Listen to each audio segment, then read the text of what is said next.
All right, everybody, welcome back to the #1 TV program in the history of the world. I am Brian Lee Durfee, author of The Forgetting Moon, The Blackest Heart, and The Lonesome Crown. All three books published by Simon & Schuster's Saga Press. Today I'm going to be showing you my entire Charles de Lint book collection. I've got probably most every book he's ever written right here. I know there's probably a bunch, there might be a handful I don't have, but we got the bulk majority of them here. Now, Charles de Lint is one of my favorite authors. He made my top 10 favorite horror writers ranking list. Even though he's not technically a horror writer, back in the day when I started collecting Charles de Lint, his books were mostly found in the horror section. I would say Charles de Lint, though, is more the father of modern urban day fantasy. Like, he started writing urban fantasy in the late 80s, and he was big time in the 90s. He was one of the most famous writers of urban fantasy in the 90s and early 2000s. Spawning, kind of knockoff copycat writers like the Dresden Files, Patricia Briggs, Mercy Thompson series owes a lot to Charles de Lint. I mean, anybody that's written an urban fantasy, they owe a lot to Charles de Lint because he really was he really broke ground in that genre, to be honest with you. And his stuff is just classic literature, classic fantasy literature. It's like literary literature. It's just all of the above. One of my favorite writers of all time, and we're going to go through these books, and I'm going to explain to you a little bit about what they're about. And not only that, but I consider Charles de Lint a friend of mine. I mean, about 20 years ago, back when I used to do illustrations for Dungeons and Dragons and Magic the Gathering, I was an artist guest of honor at a science fiction convention, and Charles de Lint was the author guest of honor at that same convention, and we hung out a lot at that convention, and we've sort of crossed paths at other conventions since then and always sort of stayed in touch. And he's just a cool guy, and he signed a lot of my stuff. I mean, he signed most of my books, so there's his signature. I always show off my signed books anyway. So, Charles de Lint's sort of magnum opus crowning achievement is his books that are set around, books and short stories that are set in the make-believe town of Newford. Where Newford is, it's just somewhere in North America. I don't know whether it's up in Canada. I don't know whether it's in New Mexico. I don't know.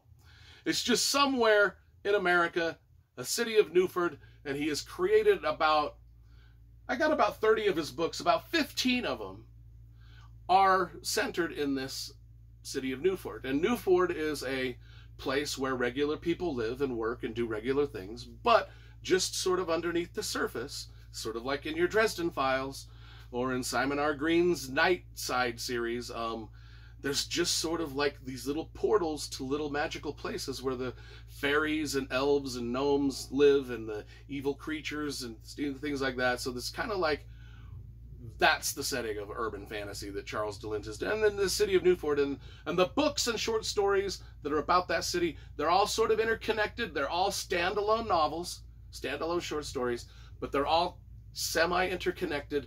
A lot of the characters wander in and out of each other's stories, sort of like the new Star Wars stuff with the Boba Fett and the Mandalorian, and all those things are kind of interconnected, where some of those characters just sort of wander throughout each other's stories.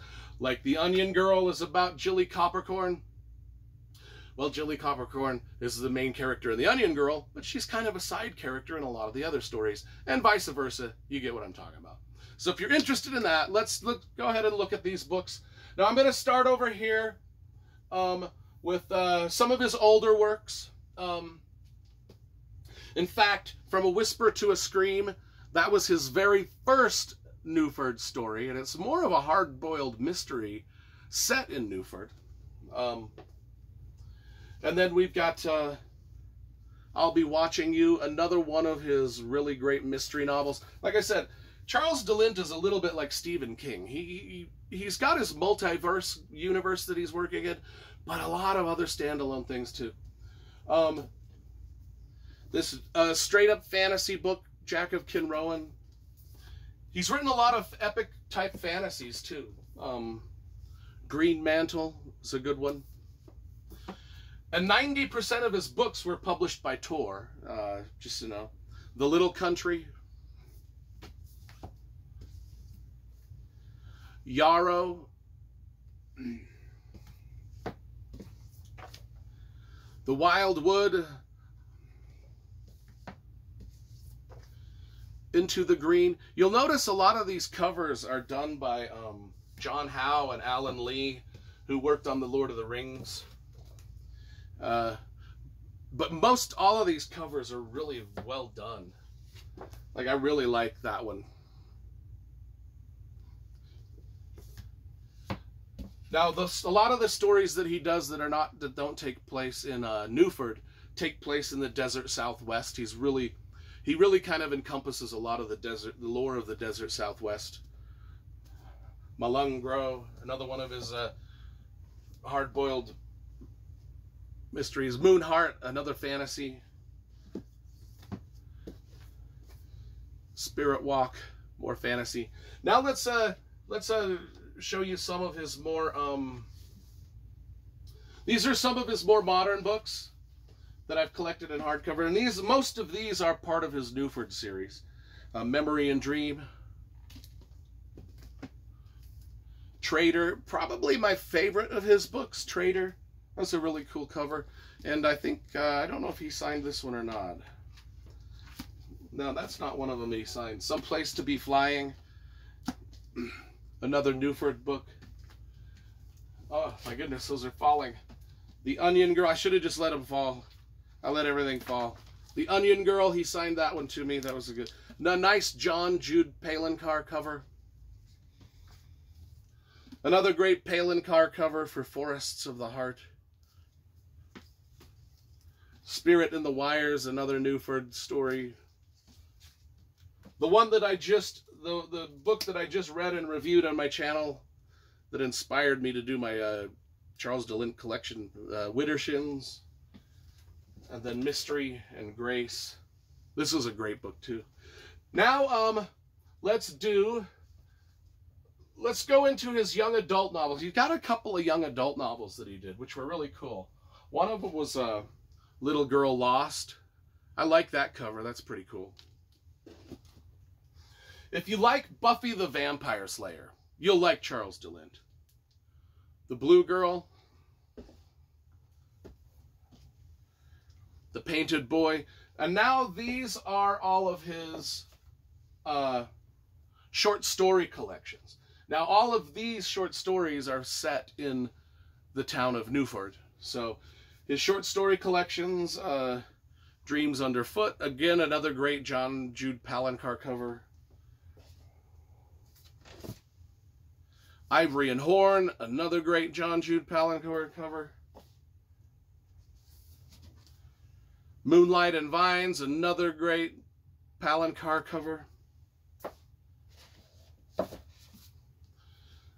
Tapping the Dream Tree, this is a Charles Vess cover. That's pretty cool. Waifs and Strays, Palencar cover. And then Muse and Reverie, another great Palencar cover.